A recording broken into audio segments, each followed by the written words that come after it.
ಪಾರ್ಕಲ್ಲಿ ವಾಕ್ ಮಾಡ್ಬೇಕಾದ್ರೆ ಇಬ್ರು ಕಪಲ್ಸ್ ಅಳ್ತಾ ಇದ್ರು.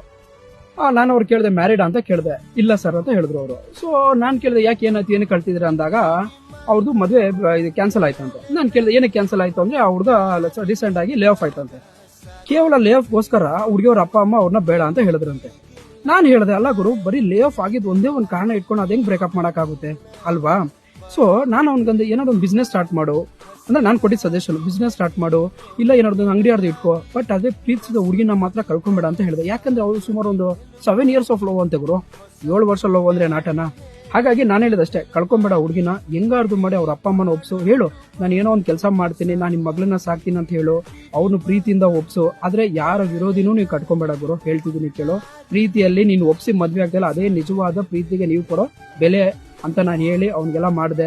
ಸೊ ಇವಾಗ ಅವ್ರು ಖುಷಿಯಾಗಲ್ಲ. ಆಕ್ಚುಲಿ ಇವಾಗ ಅವರು ಸ್ವಲ್ಪ ನನಗೆ ನಾನು ಅನ್ಸಾಗಿ ಅವ್ರು ಖುಷಿಯಾಗಿದ್ದಾರೆ ಇವಾಗ. ಸೊ ನಾನು ಹೇಳಿದಷ್ಟೇ, ನಿಮ್ಗೆ ಎಲ್ಲೇ ಪ್ರೀತಿಸೋರು ಸಿಕ್ಕಿದ್ರೆ ಅವ್ರ ಹತ್ರ ಕೂತ್ಕೊಂಡು ಮಾತಾಡಿ ಏನ್ ಸಮಸ್ಯೆ ಅಂತ ಕೇಳಿ ಆದಷ್ಟು ಅವ್ರಿಗೆ ಒಪ್ಸಿ, ನೀವುನು ಆಮೇಲೆ ಮನೆಯವ್ರಿಗೆ ಒಪ್ಸಿ ಖುಷಿಯಾಗಿ ಮದುವೆ ಮಾಡಿಸಿ ಅಂತ ನಾನು ಕೇಳ್ಕೊಂತೀನಿ. ಈ ವಿಡಿಯೋ ನಿಮ್ಗೆ ಇಷ್ಟ ಆದರೆ ದಯವಿಟ್ಟು ನನ್ನ ಕಮೆಂಟ್ ಬಾಕ್ಸ್ ಅಲ್ಲಿ ಇಷ್ಟ ಅಂತ ಟೈಪ್ ಮಾಡಿ. ಅಂದ್ರೆ keep supporting me always. Thank you guys.